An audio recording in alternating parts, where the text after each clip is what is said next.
sama dengan pakaian masih kotor, pun regut dipakai beberapa hari, terus mambu, kira-kira pantas masuk lemari. Bismillahirrahmanirrahim. Assalamualaikum warahmatullahi wabarakatuh.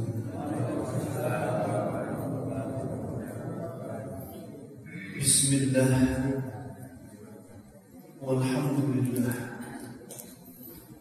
salatan wassalaman ala rasulillah Nabiyyina Muhammad ibn Abdullah wa ala alihi wa sahbihi wa mawalah. Subhanaka la ilma lana illa ma 'allamtana innaka antal alimul hakim. La hawla wa la quwwata illa billahil aliyyil azim. Rabbi shrah li sadri wa yassir li amri wahlul 'uqdatam min lisani yafqahu qawli. Allahumma iftah 'alaina futuhal 'arifin waj'alna khalisatan liwajhikal karim برحمتك يا أرحم الراحمين. اللهم أرنا الحق حقا وارزقنا اتباعه وأرنا الباطل باطلا وارزقنا اجتنابه.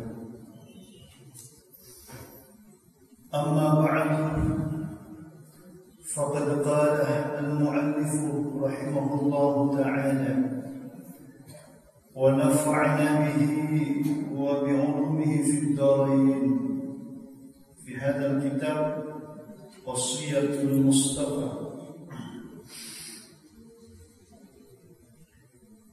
يا علي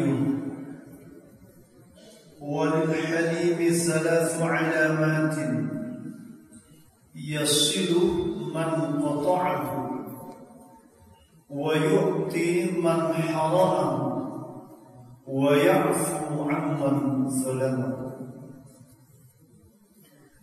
Para bapak, para ibu, jamaah Masjid Nurul Iman, alhamdulillah sedaya ingkang sangat mulyakaken. Mugi-mugi sami menuju sehat sekeluaras, panjang umur barokah, pinaringan keluarga, putra putri saleh salihah, pinaringan rezeki kang halal barakah, serta mugi-mugi Allah maringi kula panjenengan husnul khatimah. Amin ya rabbal alamin. Alhamdulillah rabbil alamin. Rasanya baru kemarin bulan Ramadan pun meh ini sampun takut beberapa hari lagi. Kalau ini tanggal 15 Sya'ban berarti tinggal 15 hari. Pun kangen apa dereng? Kangen poso ini apa kangen takjil?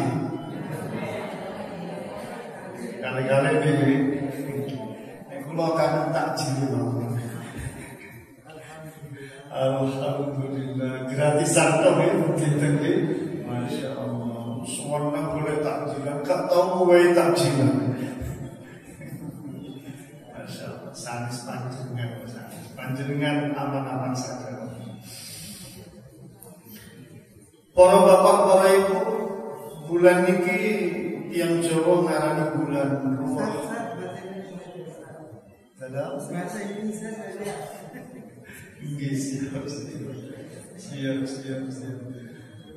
Bulan ini orang Jawa menyebutnya bulan ruah. Bulan ruah. Kalau orang Madura bilang bulan Reba. Terdulur yang Madura ini. Kok singitan ini? Siap. Oh jenengan betul nggih? Makanya kalau bahasa Indonesia sama-sama kalau lewat nambah.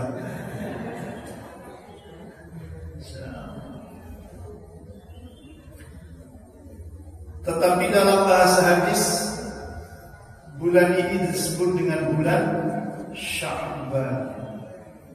Insyaallah yang pergi hafal nih bulan-bulan Hijriah, bulan-bulan tahun Qamariyah, mulai dari Muharram, Safarul Khair, Rabiul Awal, Rabiul Akhir, Jumadil Awal, Jumadil Akhir, Rajab, Sya'ban, Ramadan, Syawal, Zulqa'dah, Zulhijjah. Hafal betul? Kata aneh kan berarti hafal betul. Januari, Februari pasti hafal. Bayaran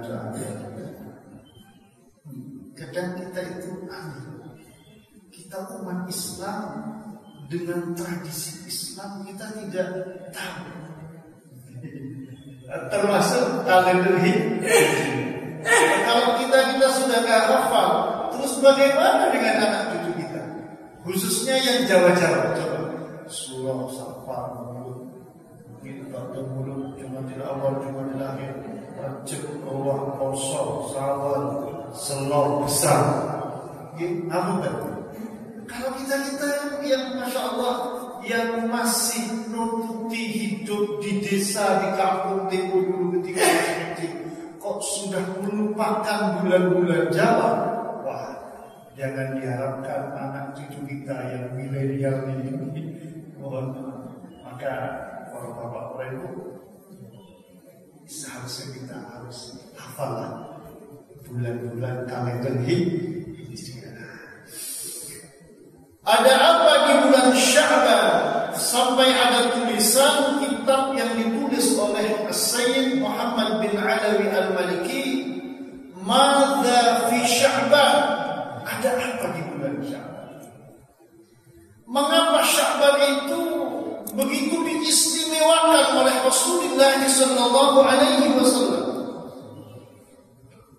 Dalam hadis riwayat Ibunda Aisyah dihimpun oleh Al-Imam Al-Bukhari, yang artinya adalah bahwa Rasulullah itu tidak pernah puasa 1 bulan penuh kecuali di bulan Ramadan. Dan Rasul subhanallah, Bapak Ibu, tidak pernah berpuasa di 1 bulan melebihi puasa Rasulullah di bulan Sya'ban. Jadi Sya'ban itu hari-harinya oleh Rasulullah banyak diisi dengan puasa. Sya'ban. Ini puasa apa tadi? Kalau buatan, kalau terjauh ini buatan puasa.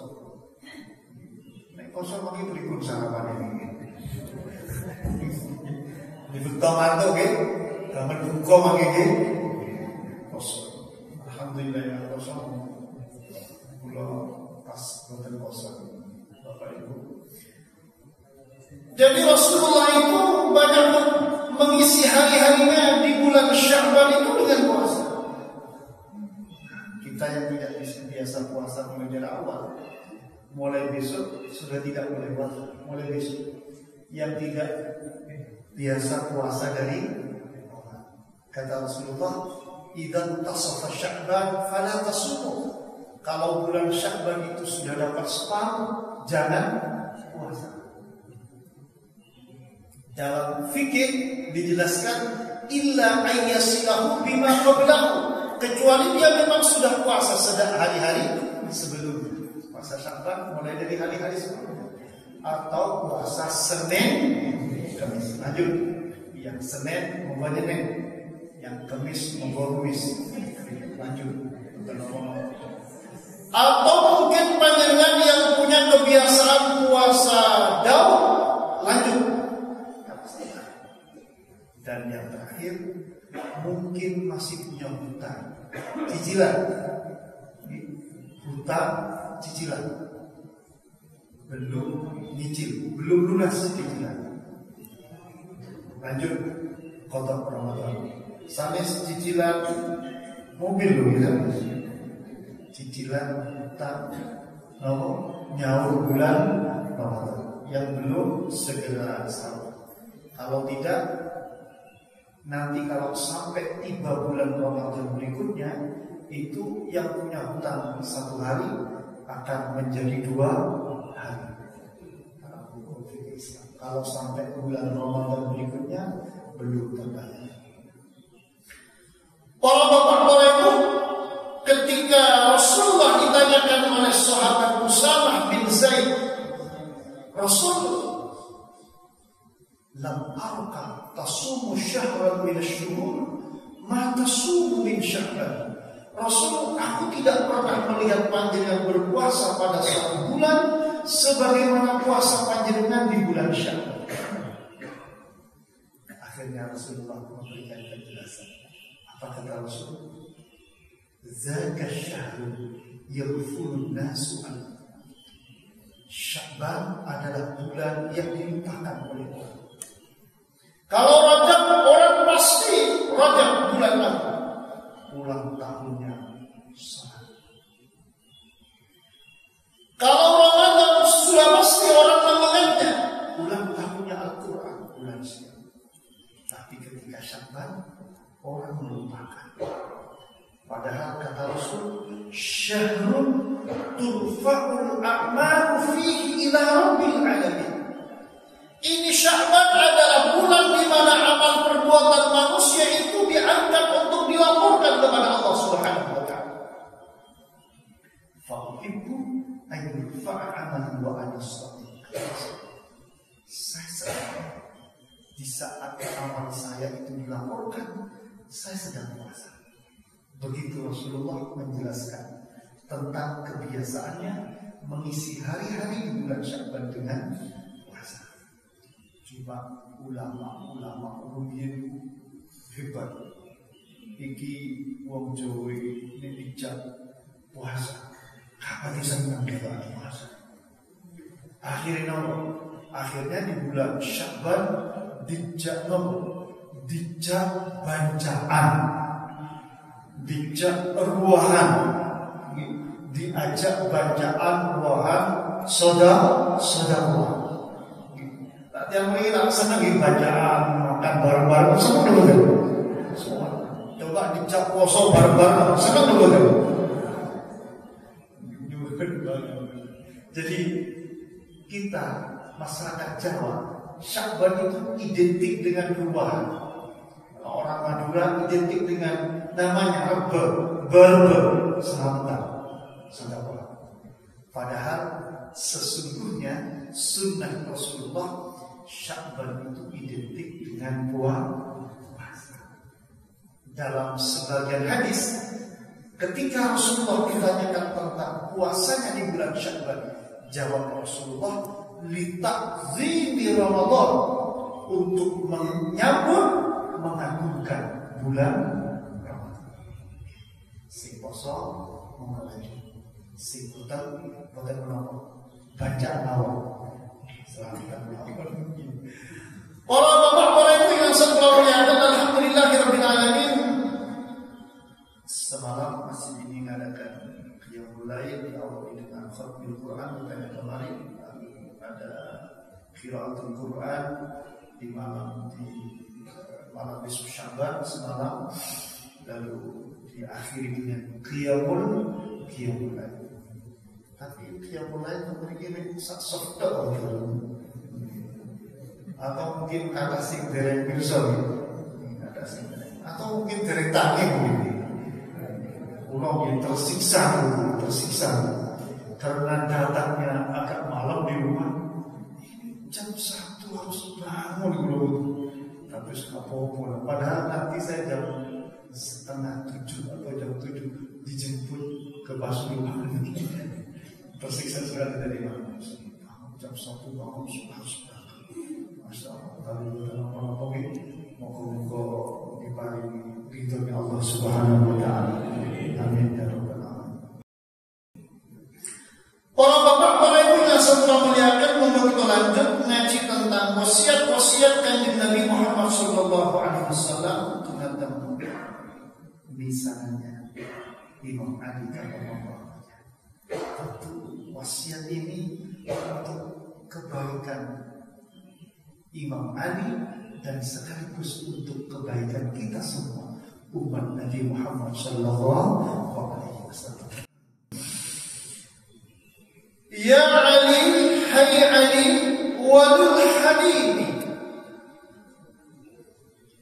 Bagi orang yang halim, guru saya di pesantren memaknai halim itu aris, orang yang baik, penyabar, santun, ramah. Pokoknya halim itu luar biasa. Halim itu tidak sekedar sabar, tapi melebihi sabar. Halim, aris. Dulu makna diriin aris, yang sing sae, sing santun, sing ramah, sing bijak, sing sabar itu halim. Enten sing namanya Halimah. Halimah ya. Misalnya Halimah itu berarti perempuan. Kalau Halim itu jalan. Sinten Halim. Oh, Halim itu tiang sing sae, sing aris, penyabar, penyantun, ramah. Subhanallah. Niku tanda-tanda itu. Walil halimi salasu alamatin. Orang-orang yang halim, aris, itu ada 3 indikator. Apa saja? Yang pertama, yasilu man qata'a. Yasilu man qata'a. Melakukan silaturahim terhadap keluarga, saudara yang telah memutus tali persaudaraan. Para bapak, para ibu yang saya muliakan, ini yang berat. Ini yang berat. Merajut kembali tali persaudaraan yang sudah terputus. Kata ibu bapak. Ini ngaji di ujung ini. Insyaallah. Atau mau buku sarapan yang kita ada.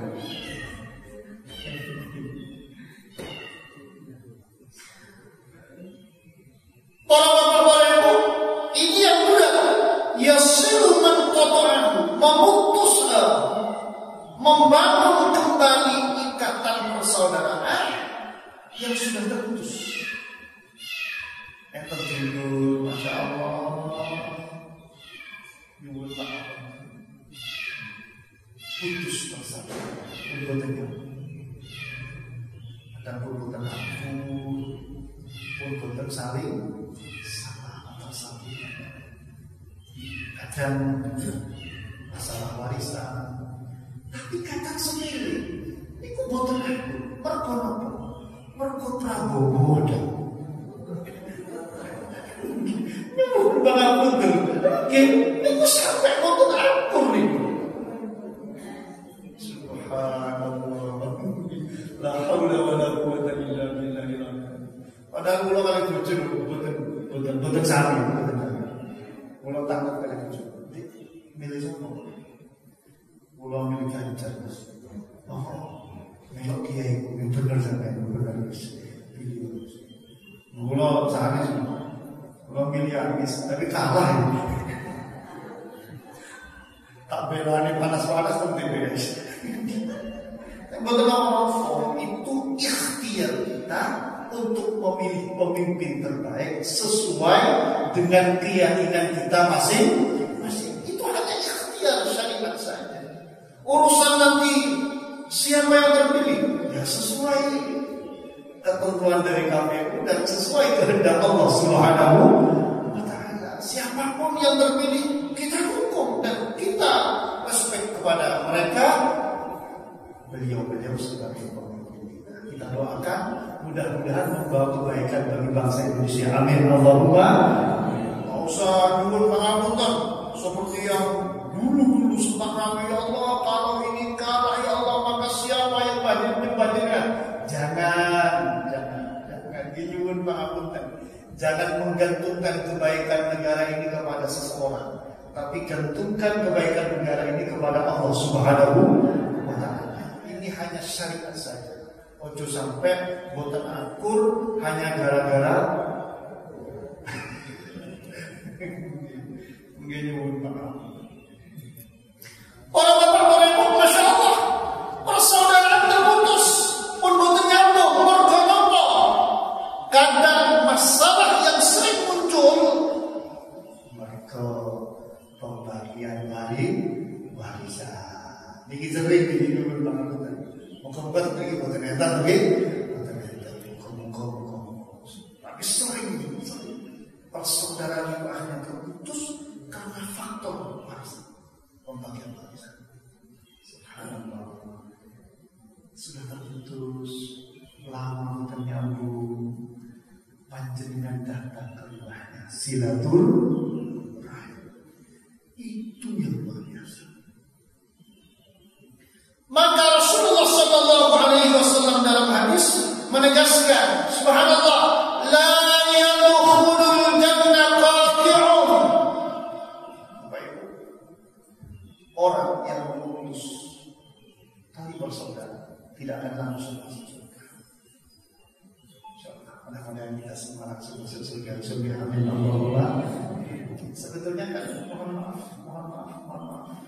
Yang menjadi hambatan bagi kita tidak langsung itu satu, dosa. Karena surga itu tempat mulia yang masih kotor, bernoda. Gimana pantas masih kotor? Sama dengan pakaian masih kotor, regep dipakai beberapa hari, terus mambu, kira-kira pantas masuk lemari. Pantas. Dicuci dulu, disetrika dulu, bersih rapi, dilipat, digantung di lemari. Sama dengan kita.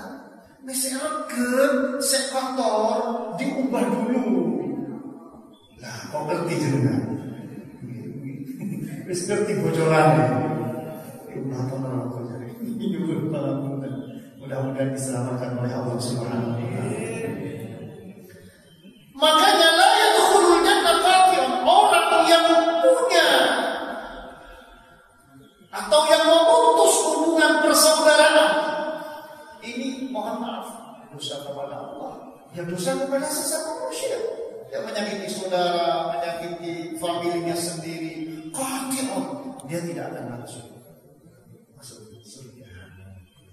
Ada dosa yang harus ditebus. Kalau diampuni oleh Allah, bersyukur.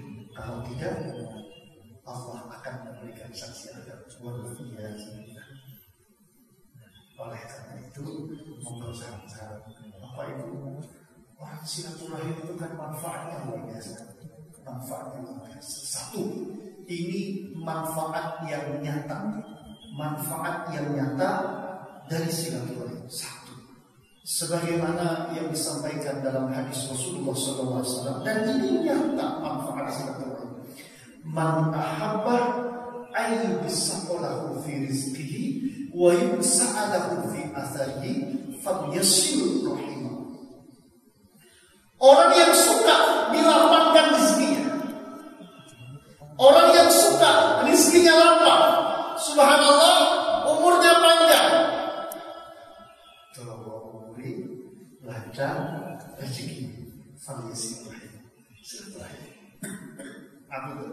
Paling boten kita silaturahim ke rumah saudara tetangga, masya Allah. Paling boten betulah teh betul. Suwi-suwi orang tahu teh lewat dipanggil mu tahu teh. Kalau nggak lewat ditukokno bakso. Nah rezeki loh ini singkat kesempatan. Tetapi para bapak ibu, semakin luas persaudaraan kita, semakin luas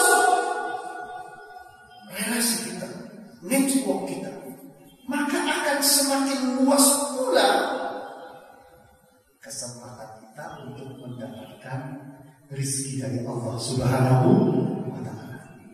Kalau yang pas seluruh Yosef Allah, gak kenal siapa-siapa. Masya Allah, awal-awal gak kenal siapa-siapa. Surabaya itu terasa sepi sekali. Alhamdulillah kenal orang Rukun Harapan. Alhamdulillah kenal orang Nopo Masjid Al-Wahyu Mananggaru wilayah ini. Kenal orang Mendoan, kenal orang Surabaya Utara. Rasanya Masya Allah Surabaya ini sangat luas dan luas. Kenapa? Silaturahim. Semakin banyak jaringan kita, semakin banyak dulur kita, semakin banyak kenalan kita, semakin banyak saudara kita, maka akan semakin luas kesempatan kita untuk mendapatkan aliran rezeki dari Allah Subhanahu wa Ta'ala. Saya tidak pernah berbayang bisa setiap bulan sarapan di Rukun Harapan. Ini kan karena persaudaraan seduluran teko Sumenep, teko nang Rukun Harapan, teko Sampang, teko nang Rukun Harapan. Apa yang menyatukan kita? Satu, seduluran, persaudaraan keimanan yang kemudian terus dirajut silaturahim. Niki yang menjadikan ayub sapolahu fi rezeki itu semakin jumlah lapang. Alhamdulillah. Wa yunsa'alahu fi atharihi. Ini yang menjadikan kita juga alhamdulillah. Kenapa? Orang silaturahim itu pasti sehat. Orang silaturahim itu pasti sehat. Kenapa? Orang silaturahim itu kan pasti senyum. Paling baru ketemu assalamualaikum, salaman, senyum. Masuk silaturahim ke cucu mau nak betul. Pasti senyum, salaman, masya Allah sumringah, guyon-guyon. Insya Allah sehat rohaninya, sehat jasmaninya, panjang umurnya. Amin Allahumma. Itu silaturahim. Dan saya rasakan mohon maaf yang saya rasakan masya Allah silaturahim itu manfaatnya luar biasa. Surabaya sempit menjadi luas karena silaturahim. Coba kalau kita nggak punya saudara, kadang sama tetangga depan rumah kita nggak akur, enggan silaturahim, enggan saling sapa. Baru keluar dari rumah kelihatan tetangga bersih masuk lagi ke dalam. Emoh sama tetangga, enggan untuk saling sapa. La haula wala quwwata illa billah. Biasanya orang kayak gitu gak suwi gitu aneh. Gak suwi. Orang tetangga mau emoh ketemu orang, enggan saling sapa, gak sehat rohaninya. Itu kebutuhan sosiologis kita. Untuk saling sapa, guyon, gak mau ketemu orang, gak mau silaturahim. Gak suwi orang. Hari lama turun nama di rumah sakit, suwi inna lillahi. Mereka buka ketemu silaturahim. Dewa silaturahim, kumpul-kumpul di masjid, sarapan bareng, sampai sehat, insya Allah panjang umur. Maka apa itu? Orang yang halim, orang yang baik, alis, orang yang ramah, santun, itu tanda-tandanya adalah orang yang mau menyambung kembali ikatan silaturahim yang telah terputus. Makanya kata Rasulullah dalam hadis yang lain, Bapak itu manfaat berikutnya. Orang yang suka silaturahim itu didoakan oleh rahim itu sendiri. Bapak Ibu, ketika rahim itu diciptakan oleh Allah, lalu dibagi-bagikan kepada panjenengan semua ibu-ibu. Ketika rahim itu diciptakan oleh Allah, lalu rahim itu mu'allaqatun, ar-rahimu mu'allaqatun bil arsh. Rahim itu ditempatkan, digantungkan di arsh. Wallahu a'lam. Apa itu arsh? Sehingga sana ketuhanan kita tidak tahu. Karena Allah itu mukhalafatu bil hawadis, berbeda dengan makhluk ciptaannya. Kita tidak usah membayangkan Mars itu seperti singgasana raja, tidak. Allah itu berbeda dengan ciptaannya. Ketika rahim itu diciptakan oleh Allah Subhanahu wa taala, lalu rahim itu digantungkan di arsy, rahim itu berdoa kepada Allah. Apa doanya? Orang yang silaturahim akan mendapatkan doa. Man wasolani wasolallah. Orang yang menyambung aku rahim, artinya silaturahim. Orang yang menyambung aku rahim, orang yang menyambung persaudaraan, wasolallah. Mudah-mudahan sambung dengan Allah, sambung dengan rahmatnya Allah, sambung dengan kasih sayangnya Allah, sambung dengan rizkinya Allah, sambung dengan ridhonya Allah. Amin Allahumma. Orang yang mau silaturahim didoakan oleh Allah. Wa man qata'ani qata'ahu Allah. Dan siapa yang memutus aku rahim, orang yang memutus tali persaudaraan, tali rahim, qata'ahullah, mudah-mudahan terputus dari Allah, dari rahmat Allah, dari kasih sayang Allah, dari ridho Allah, dari pengampunan Allah. Masya Allah, orang yang memutus tali persaudaraan.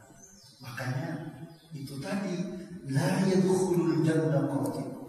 Orang yang memutus tali persaudaraan itu tidak akan masuk surga. Maksudnya tidak langsung masuk surga, karena dia masih harus mempertanggungjawabkan sikap dan perilakunya yang memutus tali persaudaraan di hadapan Allah Subhanahu wa taala.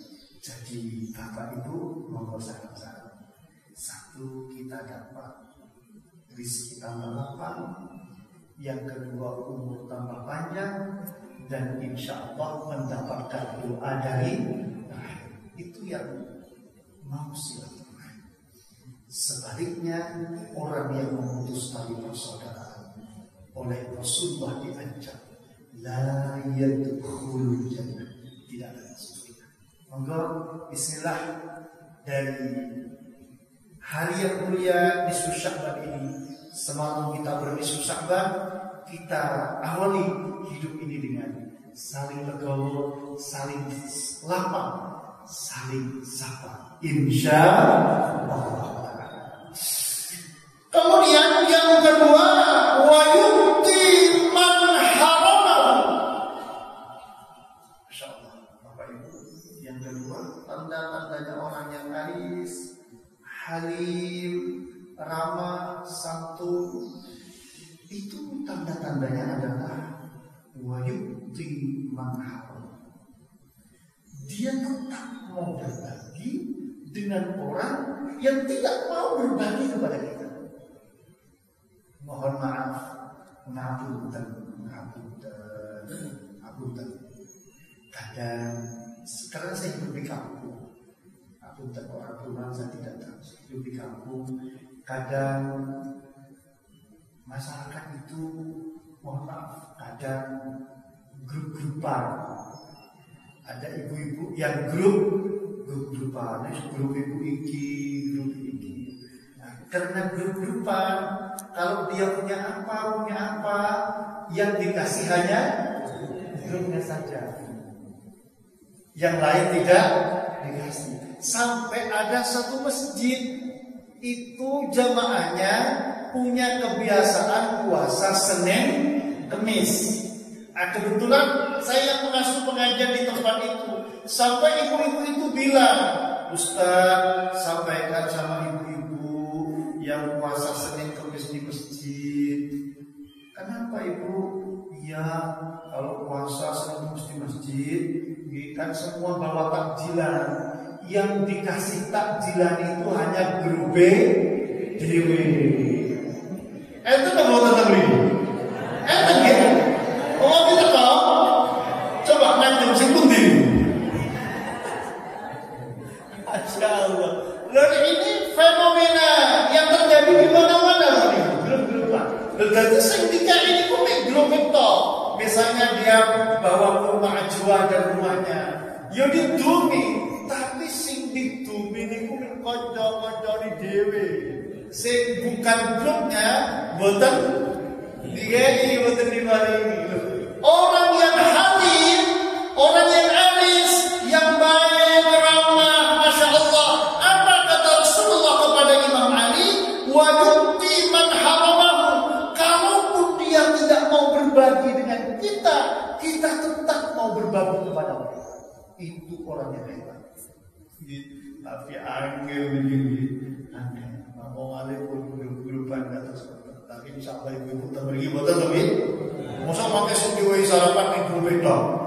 Oh tenang. Nyuwun banget. Itu orang yang hebat. Artinya apa? Tidak pilih-pilih.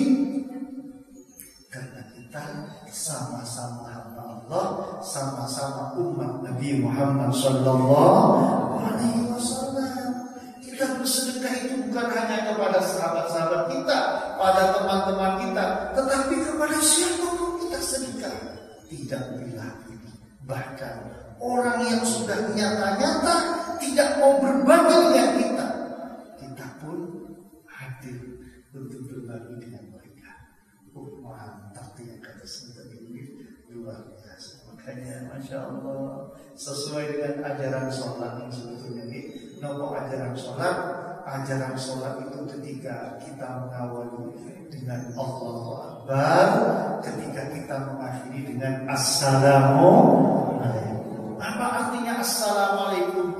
Hidup damai, rukun, bukan hanya dengan grupnya sendiri, tapi juga dengan yang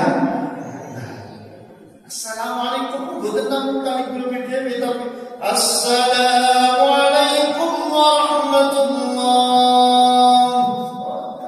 Makanya dalam peringatan Isra Mi'raj kemarin itu diaturkan mungkin oleh Ustaz yang lagi Isra Mi'raj, Bapak Ibu, sholat itu menjadi barometer kebaikan seseorang. Panjenengan kalau ingin mengetahui, mohon maaf, bukan untuk menilai, mengevaluasi orang, tapi untuk menilai dan mengevaluasi diri kita sendiri. Apa itu? Sampun saya, bukan. Jangan kepingin semua. Apa itu? Sampun saya, nomor tiga. Berikut, panjenengan tidak sholat. Sholat kulo jenengan pun saya nomor tiga. Kalau sholat itu sudah baik, jangan sombong, jangan bangga, tapi alhamdulillah. Tapi kalau sholat kita itu belum baik, kata Rasulullah, fa in shalahat faqad aflaha wa anjaha, wa in fasadat faqad khaba wa khasira. Sholat kita itu sudah baik, faqad aflaha, mulia, bejo, sukses, selamat. Ternyata ukurannya baca apa? Ustaz, sholatnya sudah baik, tapi kok panitia kok boten saya? Sholatnya baik, tapi kok sama orang kok belum baik? Bahkan sesama jamaah Masjidul Iman kok tidak baik? Ada seorang sahabat datang kepada Rasulullah. Ya Rasulullah, inna fulanan yusalli bil-lail fa idza asbaha salat. Rasul, enten tiyang nek dalu salat Rasul. Kalau malam dia salat, fa idza asbaha salat. Nek wis awan nyolong. Kan enten iki. Bangun masjid, kowe tekan ndi? Mending.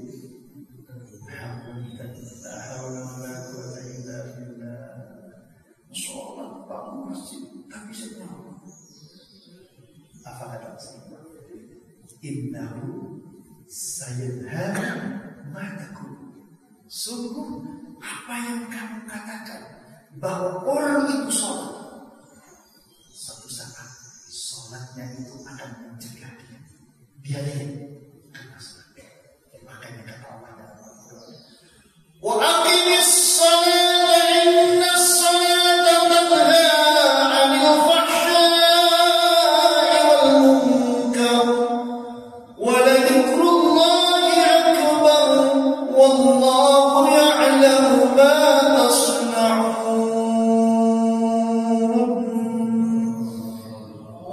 aqimissalam. Dirikan salat. Inna salata tanha 'anil fahsya'i wal munkar. Salat itu akan menjadi pelindung. Mohon maaf, kalau jasmani kita, tubuh kita lindungi dengan pakaian agar tidak terkena terik panas, agar terhindar dari dinginnya malam, agar terhindar dari gigitan serangga dan lain sebagainya. Maka rohani kita kasih pakaian juga, dikasih pakaian, dikelambeni dengan apa? Dengan salat. Orang yang salatnya baik pasti, kalaupun masih belum baik, suatu saat akan menjadi baik. Bahkan insya Allah. Maka para bapak, para ibu, orang yang aris, orang yang ramah, santun, baik, la haula wala quwwata illa billah, salah satu tandanya dia tidak pilih-pilih. Kalau sholat, siapapun yang ada di samping kanan kita tetap assalamualaikum. Hidup rukun, damai. Mau berbagi dengan siapapun, meskipun mereka tidak mau berbagi dengan kita. Itu orang yang halim. Kemudian yang ketiga, wa ya'fu 'amman zalamahu. Ini si paling angel ini. Ini si paling angel. Sehingga ini wa ya'fu 'amman zalamahu. Memiliki hati yang lapang untuk memaafkan kepada siapapun, termasuk orang yang zalim. Angel ini, angel seharusnya. Tapi paling tidak kita belajar berhati layaknya lautan. Kita belajar, insya Allah, gimana kita punya hati yang lapang. Kenapa? Karena kita tahu bahwa kita manusia ini tidak ada yang diciptakan sempurna oleh Allah. Tetangga kita, saudara kita, sudah pasti ada khilaf dan salah. Kalau mereka khilaf dan salah kepada kita, ya wajar, karena mereka manusia. Dan mereka manusia biasa. Bukan nabi-nabi Allah yang maksum, bukan wali-wali Allah yang mahfuz, tapi manusia biasa. Gimana manusia? Kata Allah, wa khuliqal insanu dha'ifa. Manusia itu lemah, terbatas, berkekurangan. Wa kana al-insanu dhaluman jahula. Manusia itu banyak zalimnya. Manusia itu banyak jahilnya. Kalau sifatnya manusia seperti itu, mewah pendiam, masya Allah, durhaka kepada kita, merasanya kita, ngomeli kita, kok diam nih, kacang bucu beliau gini, nyebut maaf. Tapi insya Allah ibu-ibu Nurul Iman adalah ibu-ibu yang baik semuanya. Alhamdulillah. Maksudnya ibu-ibu tak pergi sih ngomelan, kan apa betul? Wah telah betul aku lagi. Enter, masjid, mau saya enter sih macam satu masjid berternet. La haula wala quwwata illa billah. Subhanallah, kalau ada orang yang seperti itu, mungkin istri kita, mungkin suami kita, mungkin tetangga kita, sadari bahwa mereka tak sempurna. Sama dengan kita juga tidak sempurna. Mungkin kita salah sama orang, mungkin kita khilaf sama orang, mungkin kita arogan sama orang. Masya Allah, kalau ada saudara kita, tetangga kita, nggak mungkin salah pada kita, arogan pada kita, masya Allah, ngomel pada kita, kembalikan kepada diri kita sendiri. Kalau keadaan kita juga seperti itu, masya Allah, keadaan kita juga seperti itu sama orang, kita kembalikan. Sehingga kalau kita tanamkan ini, bahwa kita tak sempurna, memang diciptakan lemah, terbatas, berkekurangan, banyak zalim, banyak durhaka, banyak jahil. Kalau kita sudah sadar dengan sifat-sifat dasar manusia, ada orang melakukan hal yang zalim pada kita, segera kembali. Iya, memang mereka sama dengan kita, tak sempurna. Maka di saat itu kita insya Allah bisa negara dapat wal afina alladzina yunfiquna fis sarra'i wad-dharra'i wal kadhimin al-ghayz wal 'afina 'anil nas wallahu yuhibbul muhsinin.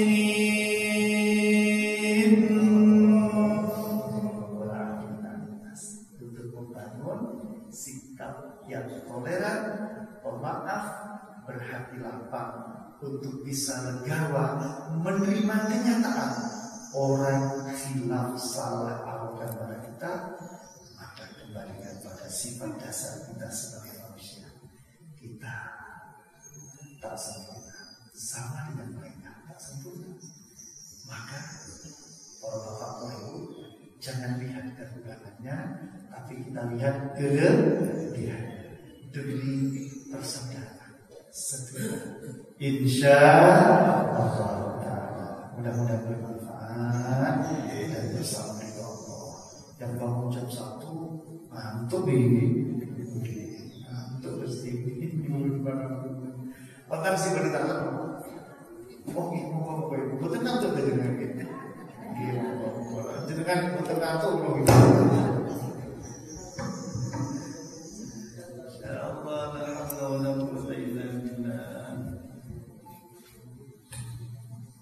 Assalamualaikum warahmatullahi wabarakatuh. Waalaikumsalam. Tentang rezeki, Ustaz. Mudah-mudahan saya sama ya. Persepsi saya rezeki itu ada yang membuat kita bahagia, ada juga rezeki yang membuat kita susah.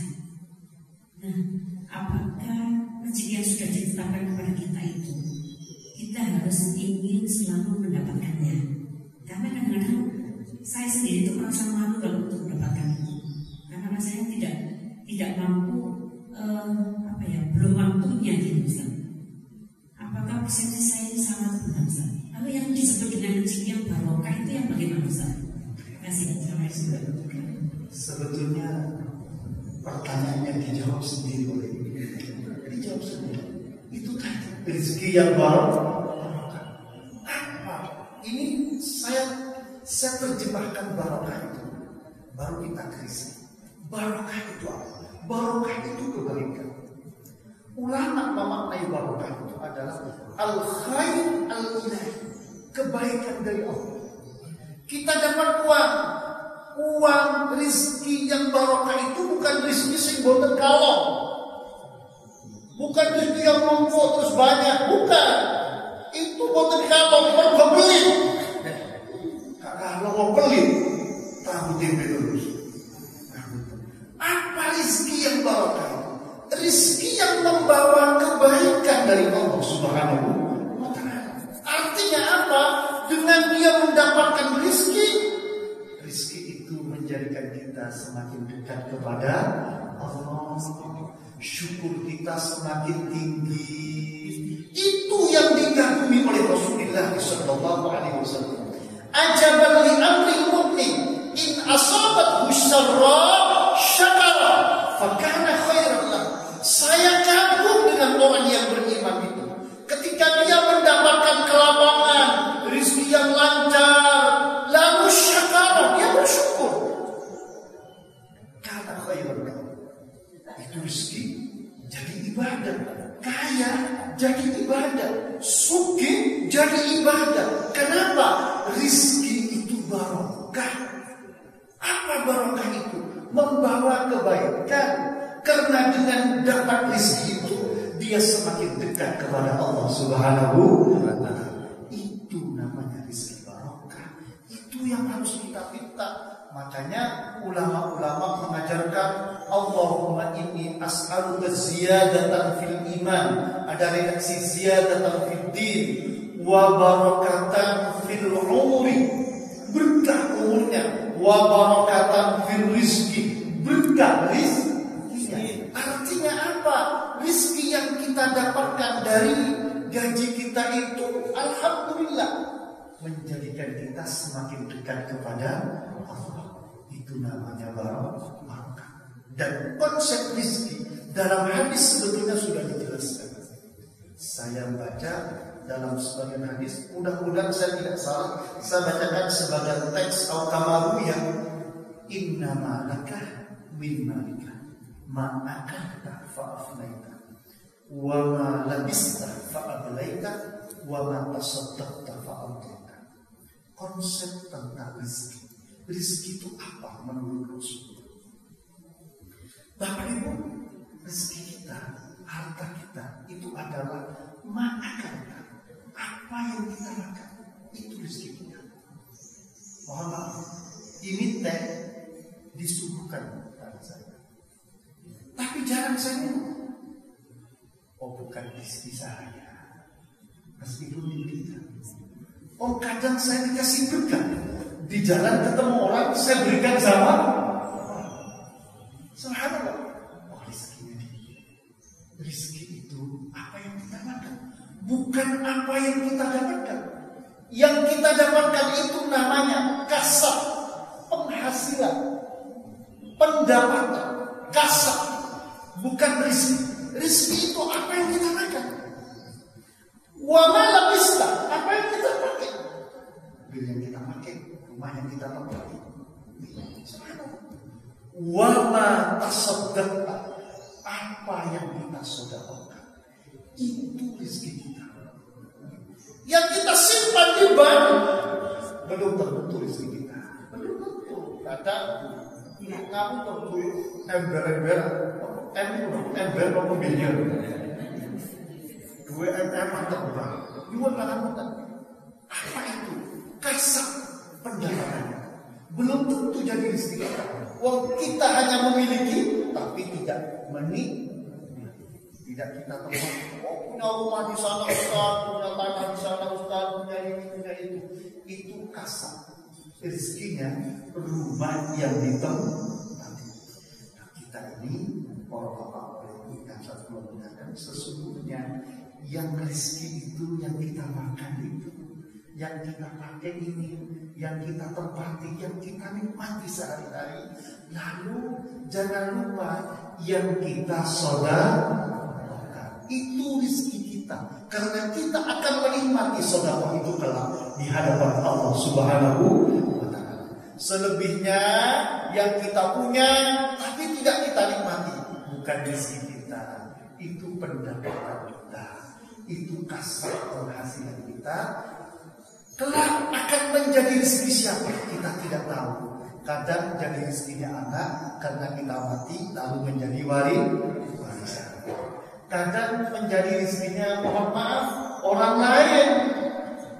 Kadang menjadi rezekinya orang lain. Mohon maaf, kita miliki ternyata uang kita di bank dibobol sama orang kita. Jadi rezekinya orang-orang yang menikmati dengan cara yang tidak benar. Jadi itu konsep rezeki. Maka yang disebut dengan rezeki yang barokah itu yang kita minta dalam sholat kita. Rabbighfirli warhamni wajburni warfa'ni warzuqni. Minta rezeki. Mohon maaf, tidak bermaksud apa-apa. Sebagian masjid saya biasanya kalau sholat subuh kunut, dalam kunut itu ada doa, wa barik lana fima a'tait, wa barik lana fima a'tait. Ya Allah, berkahkan rezeki yang panjenengan berikan. Artinya hadirkan kebaikan dalam rezeki yang panjenengan berikan. Itu yang kita minta. Dan begitu Allah Rasulullah saya mengajarkan kita berdoa, wa barik lana fima a'tait.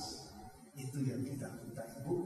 Mudah-mudahan rezeki panjenengan barokah semuanya, putra putrinya barokah, keluarganya barokah. Artinya selalu menghadirkan kebaikan. Itu namanya barokah. Al-Fatihah. Bismillahirrahmanirrahim. Alhamdulillahirabbil alamin arrahmanir rahim.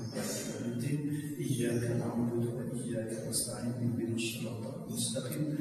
صراط الذين أنعمت عليهم غير المغضوب عليهم ولا الضالين.